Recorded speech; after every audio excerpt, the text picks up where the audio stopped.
Welcome back, League fanboys and League fangirls, to Running Down Mid. As always, I'm Exile, and with me is my right-hand man, Funzy. Man, it's been a good season so far, an excellent split. We're halfway through it, and we got a bunch to talk about. Crazy weekend. You see the smile? You see the smile? You see the smile? Yeah. Who's on top now, Jeff? Yeah, so one fanboy dies and cries, and the other fanboys lift it up. Yeah. Your dreams, they're on fire. So C9 suffered and fell, and boy, did they look bad. Like, bad. I'm sorry. Boys and girls, I am a huge fanboy of C9, and they were humiliated this weekend.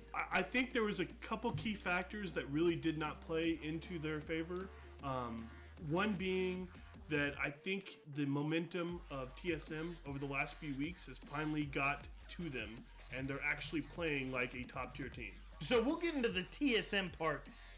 We'll get into that in a minute. But C9, you're right. So C9's whole MO this entire split has been slow, methodical play. They went strong in their solo lanes. They played a late game. Methodical. They are not known for first towers, dragons. They're not known for any of that. They don't push heavy. No, and they're strong in every lane too, so they just use that strength to just slowly chip away at the other team, gaining the small advantages off of small mistakes. But these teams now, not a whole lot of things to capitalize on, not a whole lot of mistakes. And I think that TSM's trying to not TSM, but C9's trying to out-trick their opponents too much, and they're tricking themselves in these team traps and these team compositions, because I swear to God, they had a game where I could have swore we were watching Wood Division players. I mean, Bronze 5Zs, because they drafted an all-AD team. Who does that? Who does that? They drafted a poke composition team for an early game win, and they're not known for early game wins. And guess what, kids? They lost. Not only that, but this season hasn't been an early game winning season. There's only been like a handful of games that are sub 30 minutes. Yeah. So we're seeing an average of like 38 minutes in game time, which means you don't draft for a quick match. You're drafting for the late game. You're going to draft for the team fight, because that's what's going to be making. I mean, we see match after match. It's team fight after team fight, taking the victory around Baron or giving up Baron, and that's what triggers the fall of the Nexus. So I'm going to let you guys in on a little secret. There's a thing called the meta, and meta is meta for a reason. So whether you are D5, B5, or Master Tier, or Challenger Tier, meta's meta, man. So you play to the meta. So you draft an early game team comp where it's not early game. You're not going to win. You don't draft a tank in a tank meta.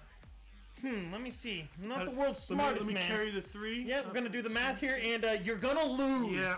Always. It might work against a low-tier team, maybe against TL or Envy, but when you're playing TSM, you kind of need to raise the bar, and they didn't. It's mostly because those kind of team comps only work if the other team is going to give you the advantage by making a mistake. And we didn't see that in TSM this time. And I guess they thought they would see that like they did at the very first match of the split, but teams are learning. Teams are getting better. So I'm thinking that TSM is a huge fan of ours, and they watched our video last week, because I said literally, words came right out of my mouth, that no one's scared of TSM, and holy bajoli, they pounded out opponents.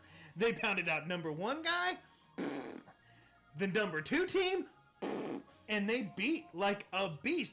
Hanser is a monster. I mean, straight up monster. Well, I think we found that Hanser's a one-trick now. He's a tank. He's a tank playing fool. So somebody in their organization, probably their coach, said, "Hey guys, guess what? The meta is tank meta, and anytime we don't play a tank, guess what? We lose." but you throw a tank in, and you can take, I don't know, 31 turret shots at the Nexus and still live? I mean, come on! What is this? I don't know if it was you, but I was sitting there going, 1, 2, 3? No. That doesn't work like that. I'm pretty sure they scale with damage, right? Yeah, no, he didn't budge, and I'm sorry, but that's a great strategy. So you get behind the tank and you just let him absorb everything. It was ridiculous. So guess what? If you're looking to climb and you're a top laner, please go tank or go home, because it's tank meta. It definitely is. And then call C9, because apparently they need a top laner right now. So C9 giving up 2 losses this weekend puts them to exactly 6-2. Yeah, 6-2, right? Oh, I'm not getting that wrong, right? Yeah. So they're tied now with TSM. There's 2 number 1 teams now, and TSM, if they can keep the momentum going after the 2-week break, we could definitely see them being in the finals again. So we said week 1 that TSM was obviously going to make it to the finals. They always do. C9 was looking great, but they got very lethargic. They sat back on their laurels. I don't know if they're trying too hard or not trying enough. Obviously, you can tell that Impact, he is going through some issues. He said that this is probably going to be his last year. Maybe not his last split, but summer split's probably going to be the end for Impact. And then he's going to leave because he's having some wrist issues and tendon issues. I don't know if that's affecting his gameplay, but he has been clearly upset with the level of play he's had the last 2 weeks, and they literally benched him. They benched the best top laner in NA for a guy that doesn't even team fight, and they draft for team fights. So they have this Fiora in Ray, and he does great when he team fights, but he's like, I really don't like you guys. I'm going to split push all game because that never works, and we're going to try to win the way that never works. I don't understand why these... Maybe if I were Challenger team tier or Master tier, I would understand the mentality behind this, but I'm not getting it because they are not... They're trying to break outside the meta and be unmeta, and it doesn't work. And it never will. It never will. You might get that one game in 30 where you win, but come on, boys and girls, come on. Yeah, and that's going to really lead us into, because those are the first 2 top teams. Oh, yeah. And that's going to lead us into the next 2 top teams, which is going to be FlyQuest, which I would love to see in the finals, and then P1. So, yeah, so we have FlyQuest, who you thought also, hey, so you got C9 on top. FlyQuest is number 2. So you got C9 and C9 Light, C9 White, and C9 Blue, and both of them lost both their matches. And FlyQuest didn't just lose to like two really strong up-and-comers. They lost to TSM. That was a tough one to take. Haunter took 31 turret shots. It's tough to watch that beast go. But they got beat by Dig. And Dig, earlier this week, got rid of their coaches. So bye coaches. Just totally got rid of them. And if you think coaching doesn't matter, they brought in 2 new coaches, and they got Kopp as their head coach. He comes in and they 2-0. So they beat 2 teams, and they clean sweep FlyQuest. They literally brought their brooms to the match. And now, granted, FlyQuest, also like C9, taking a lot out of their book, tried again to be tricky with their drafts and try to do unmeta things, and had Jarvan 4 mid, and did not work. And what's bad is they tried to force it again the next game, and there were still great glimpses of genius.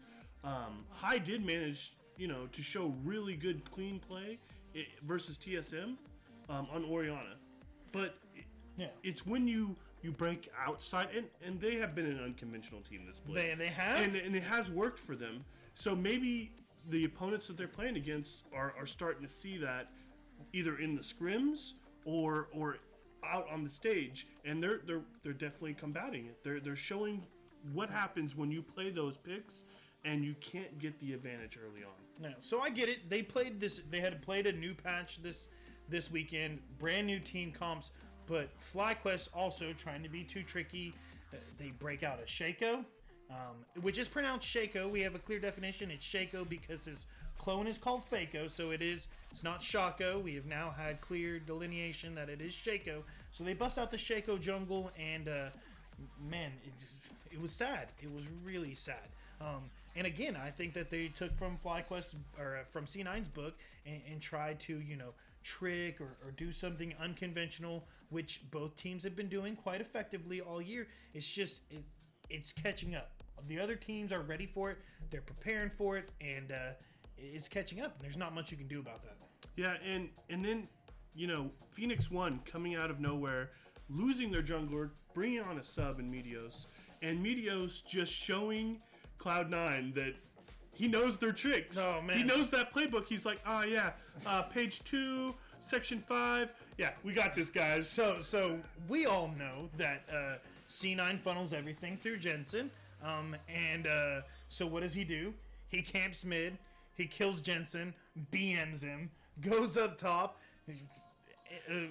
He's having a tough couple weeks. Impact kills Impact, BMs him. I don't know if these guys are tilted or not. Obviously goes down. Sneaky's his boy. They might as well be brothers / lovers if you follow the memes. And he goes down and he kills Sneaky, BMs him there, and he was going for them. At one point, he went after Contracts when Contracts was a 2-0 Rengar and got trashed. He goes after Contracts again when Contracts a 4-0 Rengar gets trashed. He's like, all right, I don't care. Goes in one more time. If he was on my team, I'd be like, dude, quit fighting Rengar, who has 5 kills on you in the jungle. But he kills him, and then it just slides out of control. He said in his post-game interview that he was playing because he had nothing to lose, which is true. I mean, he's not fully invested in the season. He came off the couch. He had a little chip on his shoulder, a little something to prove. You always want to take a jab at your old friends, show them that you're good. And man, it was sloppy play all the way around, and they really took it to him. It did help that the other lanes did really good. I mean, the mid laner was on fire. Oh yeah, he was picking off people left and right. Dark Meteos was just all over the board. It was a fun game to watch. There was so much hype to it. You could not walk away from that game without a smile on your face. And it was really sad seeing them bench Impact, bringing in Ray. Ray, just his play style doesn't fit with the team right now. I don't know if it's communications or what, but it was rough. C9 has, in my opinion, a lot to work on coming up before they start again. Thank God they're not going to the Invitational, because they do need to focus on their team play right now. They got to figure out, maybe hunker down, figure out what's meta again, try to bolster them. But we've said it before on this show. I'm quoting another pro player. I honestly don't know who says this quote, but League of Legends is a 2-part game. The first part is League of Legends. The second part is Broken Heart and Busted Egos. And C9 feels like they have a lot of broken hearts and busted egos, and that's the second part that they have to fix coming off. The rest of the teams, though, real interesting weekend. Man, Envy is trying their hardest to get off of my relegation alert, because they got to win. And TL, after that dominating first week, slides and just keeps sliding.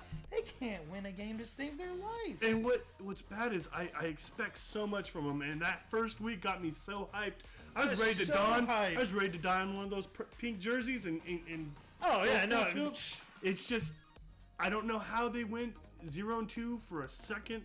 It's just, it kills my soul because I want them to do so well. I want them to do well. I really thought that they had a lot going for them. I was really happy with Lorlo, the way that he was playing. They had Piglet on their team. They have all these great moving parts, and man, We're not coming together. Seeing they're struggling. Solo deaths in weird places. Yeah, they're struggling in mid lane. Their support, I hate to say it, Matt, you're killing Piglet. You're literally killing him, bro. You're killing TL. You're killing this team.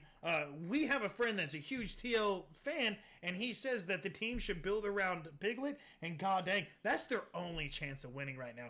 ADC is not ADC of old, but man, if you want to win, you gotta back up the one guy on your team that's won a world championship. It makes common sense. So I really hope that TL can find some sort of ray of light and turn things around, because I would hate to see them get regulated, because I had really high hopes for them. I feel really hard for them. When Envy's looking better than you, you know you're doing something wrong right there. And the last thing I really want to touch on was the match of the week. The hyped Dardoch versus Acadian, and I want to be like, go rookie, go! Show last year's rookie that the new breed is here to stay. But Dardoch wasn't having any of that. Yeah. So Arcadian says that Dardoch's his idol. He puts him on a pedestal, and man, there's a reason for that because he took it to him. Week 1, we all know Acadian called him out, called out Anori, called out everybody, and just really put it on them. He is the kill leader in jungle. But man, this weekend, nothing could get going. I don't know if it was. I think it's a lot to do with the fact that he's a rookie and it's rookie hype, and maybe he reads too much into his own hype. Maybe he listens too much to the tweets and the memes, but he tried to do too much. A lot like Dardoch tried to put his team on his back, and he could not carry them, and it suffered. They fluctuate so much. Echo Fox does. They have one week where they do phenomenal and they look unbeatable, and then they have games where they don't show up to play, and it's you need to find that they need to find some sort of consistency. I heard in an interview that Acadian had where he said that he couldn't even Echo Fox hasn't even been able to get other teams to scrim against them. So I find that interesting that some of our NA teams aren't scrimming against other NA teams. Now, a lot of them have those sister challenger teams where they do a lot of their scrimming from, but I thought they would share the scrim love. I don't know who's going to do what.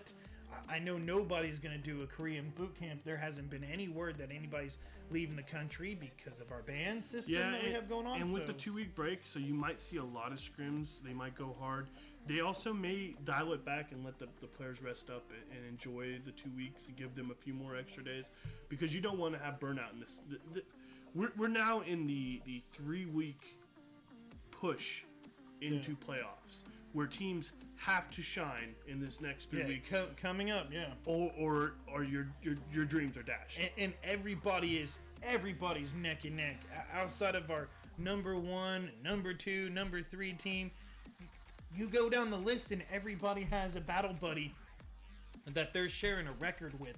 So one win, one loss, any which way can send your playoff hopes dipping down the drain. So it's really tight. It's really tight in NA right now. There's no clear favorite except for the sleeping giant that has been awoken in TSM right now. They look really good. And I don't want to say that that's an overreaction Monday type of reaction. They looked really impressive, and I mean, up until that point, they've only lost 2 matches. They are TSM. They are North America's reigning champion of all time, and you have some other teams that are returning to form. CLG looked really impressive this weekend, finally finding a way to be synergistic. Darshan finally came to play because he was really suffering top lane, and he finally had an impressive weekend, and they had a 2-0 go of it. So a lot of teams are starting to find their foothold, and the next 5-6 weeks is going to shake out to be really impressive. Yeah, and that's going to be where CLG can make that final push. If they can solidly win over the next 3 weeks, they've got it. They're going to make it into the playoffs. They're just into that spot where they're safe to do that. They just have to keep maintaining. Yeah. If they can just maintain and keep having good weeks, if they can have another 2-0 week, they may be set. Yeah. So, man, it was a really great weekend. Heartbreaking for this C9 fan. Can't wait to see what's going up. Even though the LCS is going to take some time off, we are not, so we will be back next week. Same bad time, same bad channel. You can catch us, subscribe, follow us on Twitter. I swear to God, we're going to try to stream one of these weekends of our play. Follow our channel, guys, because we'll have extra content that we're going to be throwing in the mix. And, if you have any outplay videos, please send us your outplays, and we will put them on the back end of our video and highlight somebody. And this week we have a Twitter highlight from somebody that sent us a clip from last week, and that is Effective Cross. He actually sent in a clip. Check out his channel on Twitch. We're going to end with that clip, and Yeah, so Effective Cross, check him out. If you want to get added into the video, just send us some of your stuff. With that, man, GG, and catch you next week. yeah, good game. Good game, guys. Well played.